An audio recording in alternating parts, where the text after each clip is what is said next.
Dan berikut beberapa pinjol-pinjol yang paling banyak digalbay. Assalamualaikum warahmatullahi wabarakatuh. Apa kabar teman-teman semuanya? Semoga semua dalam keadaan sehat walafiat ya. Diberikan kesehatan, kelancaran, serta kemudahan dalam segala urusan apapun itu. Hari ini semangat kita makin kita kuat mental. Oke teman-teman, kali ini saya akan membahas tentang makin ngeri, pinjol tembus 102 triliun, kredit macet meningkat parah.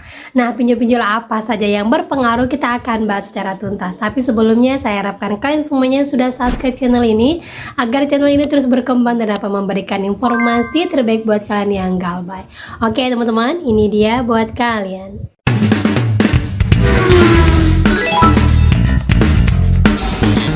Oke teman-teman, kita akan bahas dulu yang pertama. Resmi ditahan, beberapa petinggi-petinggi pinjol ini terlibat korupsi akibat kredit fiktif yang dimainkannya dalam industri pinjol. Nah, dalam dunia perpinjolan aja banyak orang yang korupsi. Artinya orang yang gagal bayar itu bukan satu tindakan yang mengerikan, karena ternyata petingginya saja bermain dari uang-uang para lendernya. Nah, berikut informasinya. Bos Coinworld ditahan Kejagung, pemegang saham dipanggil OJK.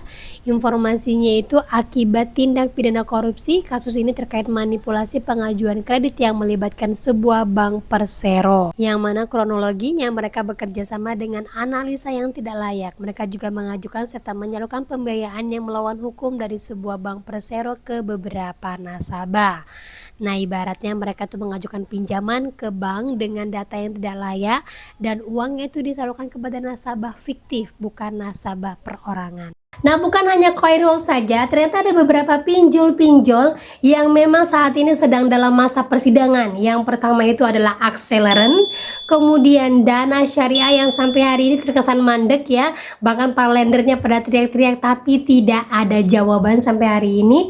Kemudian itu adalah Investri dan beberapa pinjol-pinjol lain yang mungkin sekarang sedang tahap penyelesaian dalam persidangan ataupun mungkin sedang menjual aset-aset untuk mengembalikan dana para lendernya. Dan lanjut lagi teman-teman, akhirnya ada pinjol yang bersuara bisa memenjarakan. Akhirnya ada pinjol yang bersuara untuk membawa hukum para pihak ketiga yang bermain di belakang ataupun yang memainkan data nasabah, dan ini terjadi di Bau-Bau. Nah, seperti ini informasinya. Aku laku dukung proses hukum Sales agen diduga curang di Sulawesi Utara, tepatnya di Bau-Bau, yang mana informasinya ini Sales agennya menggunakan data-data orang lain untuk bisa mencairkan limit.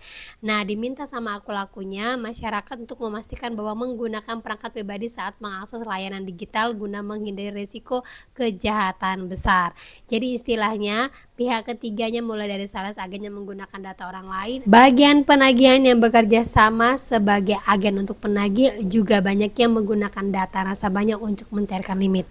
Nah, syukurnya sampai ketahuan sebelum sempat besar ataupun viral, dan bagusnya sebelum aku laku ini didenda oleh OJK, mereka sudah langsung memasukkan ke ranah hukum untuk DC-DC-nya. Nah, itu dia teman-teman ya, bagusnya sih seperti ini, jangan sampai viral dulu, jangan seperti dosaku kemarin, pinjolnya banyak yang tidak mengaku, pinjolnya banyak yang seperti ini, karena saat ini banyak sekali ketika kita mau melaporkan kepada OJK, banyak yang tidak mengaku bahwa itu adalah dari pinjolnya. Nah, seperti informasi dari seorang teman mengatakan mau sharing hasil laporan pinjol, jelas-jelas di periode tanggal tersebut hanya aplikasi ini yang melakukan penagihan.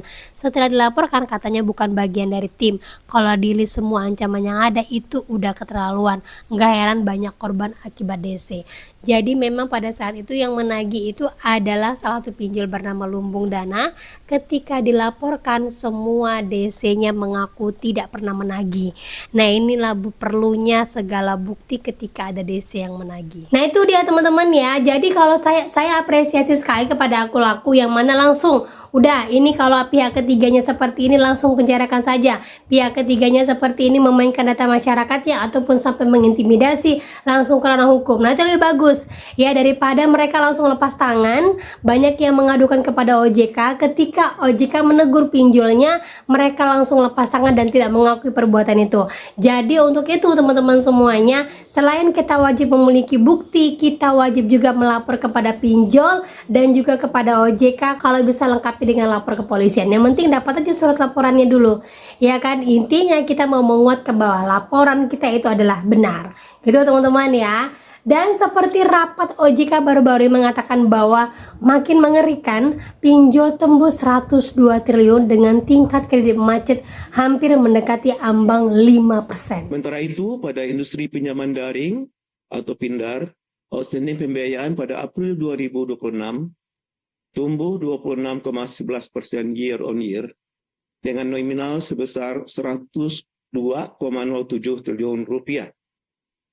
Tingkat risiko kredit macet secara agregat atau TWP 90 tercatat di posisi 4,62%. Terkait pemantauan terhadap pemenuhan kewajiban permodalan, saat ini 14 dari 94 penyelenggara PINDAR yang belum memenuhi kewajiban ekuitas minimum 12,5 miliar rupiah. Dalam rangka menegakkan kepatuhan dan integritas industri sektor PVML selama Mei 2026, OJK telah mengenakan sanksi administratif antara lain kepada 49 perusahaan pembiayaan, 18 perusahaan modal ventura, dan 19 penyelenggara PINDAR atas pelanggaran yang dilakukan terhadap OJK yang berlaku. Dan berikut beberapa pinjol-pinjol yang paling banyak digalbay. Yang pertama itu adalah Tunaiku, ada Kami, Pinjam SP Letter, Monas, Isi Cash, KTA Kilat, Cairin, Rupiah Cepat, dan yang terakhir itu adalah Kredivo. Nah itu dia teman-teman ya, dan itu juga lah pinjol-pinjol yang berpengaruh saat ini, yang mana kalau kita lihat ini adalah pinjol-pinjol teratas, tapi pinjol teratas ini adalah pinjol yang banyak digalbay juga. Jadi buat kalian semuanya ingat, udah dolar tinggi seperti ini, memang jalan satu-satunya adalah bertahan hidup. Bukan berarti kita tidak mau membayar hutang, bayar hutang, cuman saat ini adalah kondisinya tidak main-main. Jadi kalau emang kondisinya perbankan saat ini hancur-hancuran karena lebih banyak orang yang beralih kepada pinjol ketimbang kepada perbankan, artinya banyak dunia perbankan yang tidak berputar, uang tidak berputar, orang-orang makin malas untuk meminjam ke bank, sehingga pinjol salah satunya cara untuk mereka mengambil uang. Dan saat ini pun kondisi keuangan sedang tidak baik-baik saja, ujung-ujungnya apa? Banyak orang yang memilih untuk galbay. Karena apa? Kalau kita tidak galbay, ingat, kalau kita paksakan bayar, kita tidak tahu ekonomi ke depan seperti apa. Apalagi ya, mau itu pinjol mempekerjakan desi sebanyak apapun, mau pinjol itu memasukkan data kita ke slik OJK dengan skor apapun, kalau kita nggak bisa bayar mau buat apa? Untuk bisa bertahan hidup aja sudah syukur alhamdulillah. Karena apa? Kita kembalikan lagi ekonomi ini kepada pemerintah. Kalau pemerintahnya tidak bisa memutar ekonomi dengan baik, otomatis akan berimbas kepada masyarakatnya.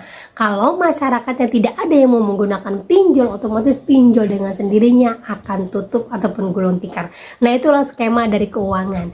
Jadi buat teman-teman semuanya ingat, kondisi saat ini adalah kondisi terparah yang mungkin bisa terjadi seperti tahun-tahun sebelumnya di tahun 1996, yang mana orang-orang rame-rame menarik uangnya di bank karena takut akan pailin.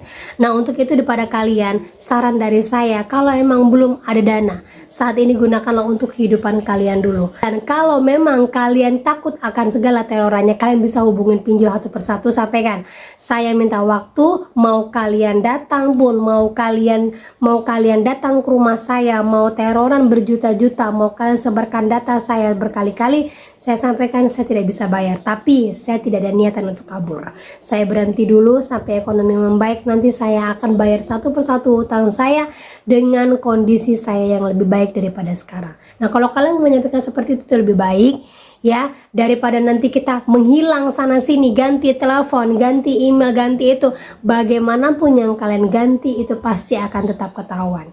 Jadi lebih baik hadapi, galbay, pelan-pelan perbaiki kehidupan, terima segala dengan resikonya, apapun yang terjadi saya siap, dan saya yakin kita semua pasti akan bisa keluar dari namanya pinjol ini. Jadi teman-teman ya. Nah oke, itu dia informasi bisa saya sampaikan buat kalian. Semoga informasi ini menjadi mood booster, semangat baru, kuat mental, dan kata saya ucapkan Assalamualaikum warahmatullahi wabarakatuh.